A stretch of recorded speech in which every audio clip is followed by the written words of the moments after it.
अब जैसे कि हमारे पास एक नंबर है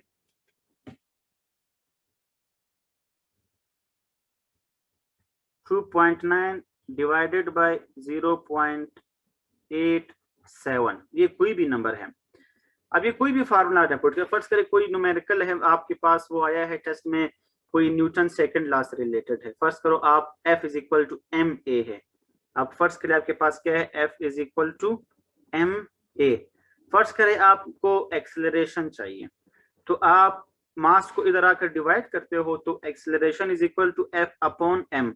तो इसी तरह आप कंसिडर कर ले, फर्ज कोई डेटा है, कोई न्यूमेरिकल है, फोर्स की जगह आपको कोई वैल्यू दी है ये, मास की जगह आपको कोई वैल्यू दी है ये, F डिवाइडेड बाय m। अब ये हो रहे डिवाइड, आपके पास कैलकुलेटर नहीं है तो आप किस तरह करेंगे, तो ये डिवीजन हम यहाँ पर सीखते हैं।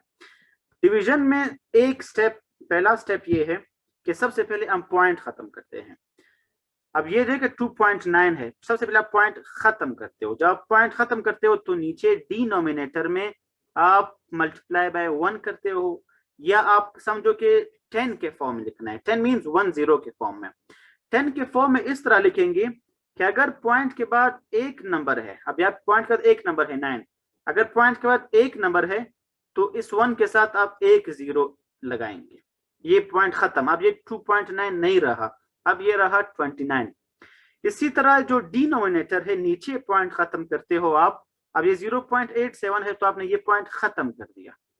जब पॉइंट खत्म कर दिया तो आप ऊपर न्यूमरेटर में आप क्या करते हो, 1 के फॉर्म में लिख लो, या आप समझो 10 के फॉर्म में लिख लो। अब पॉइंट के बाद कितने नंबर्स है, एक 8 है और एक 7 है। पॉइंट के बाद दो नंबर्स है तो आप दो जीरोस ऐड करेंगे। अब ये 0.87 नहीं रहा, अब ये हुआ 87, पॉइंट खत्म हो चुका है। सो ये वाले क्वेश्चंस इस तरह ही होंगे हमारे पास। तो ये वाले क्वेश्चन सिंपल, आपने फर्स्ट पॉइंट ये है कि आपने इसमें पॉइंट को आपने खत्म करना है।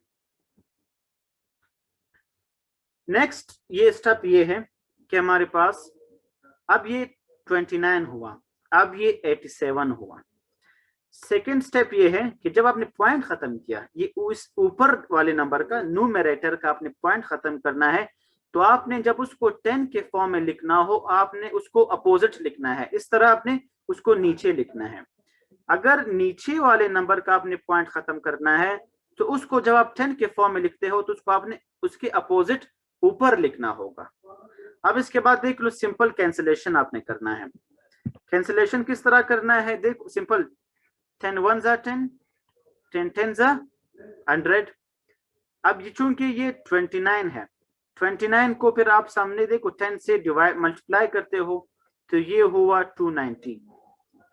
ये नीचे सिर्फ और सिर्फ क्या बचा, 87, ये हुआ 87। देखिए पॉइंट खत्म हो गया।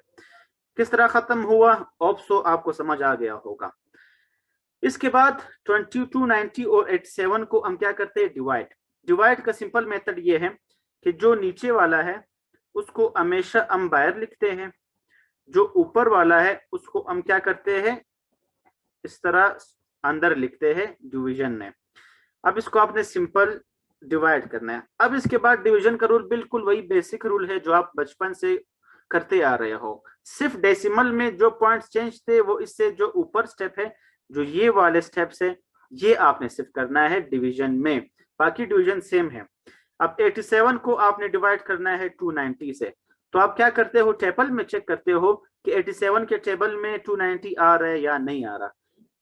दूसरा क्या चेक करना है कि 87 में आपने ऐसा नंबर देखना है टेबल में कि वो या तो 290 के इक्वल हो, या उसके इक्वल हो, या 290 से कम हो, लेस देन हो, लेकिन इससे ग्रेटर देन 290 से बड़ा नहीं होना चाहिए।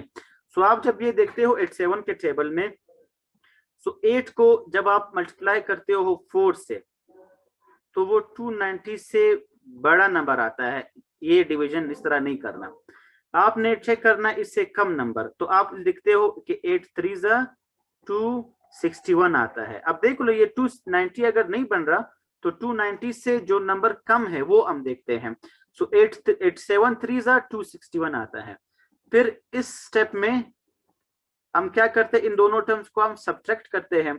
जब इसको आप सब्ट्रैक्ट करते हो तो हमारे पास आंसर आता है 29, 290 से आप 261 को माइनस करते हो 29। अब क्या 87 के टेबल में 229 आ रहा है? नहीं, ये तो पॉसिबल ही नहीं है। 87 1 जा 87 आता है, तो 290 हम कैसे लिख सकते हैं? इस तरह के केस में फिर हम क्या करते हैं, यहाँ पर एक पॉइंट लगाते हैं ऊपर। पॉइंट का मकसद ये होता है कि इस 29 के साथ हमने 0 ऐड करना है ताकि ये नंबर थोड़ा बड़ा हो जाए और वो उस नंबर के टेबल में आ सके।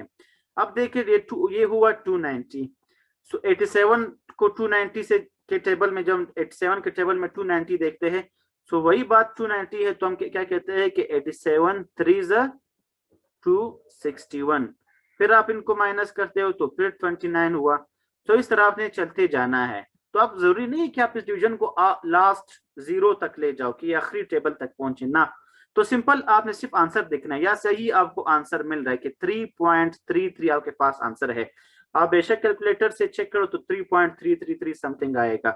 सो जब यह ऑप्शन होंगे आपके पास कि 22.9 को आप 0.87 से डिवाइड करते हो, फर्ज कर लो, तो आंसर आपको क्या मिलता है?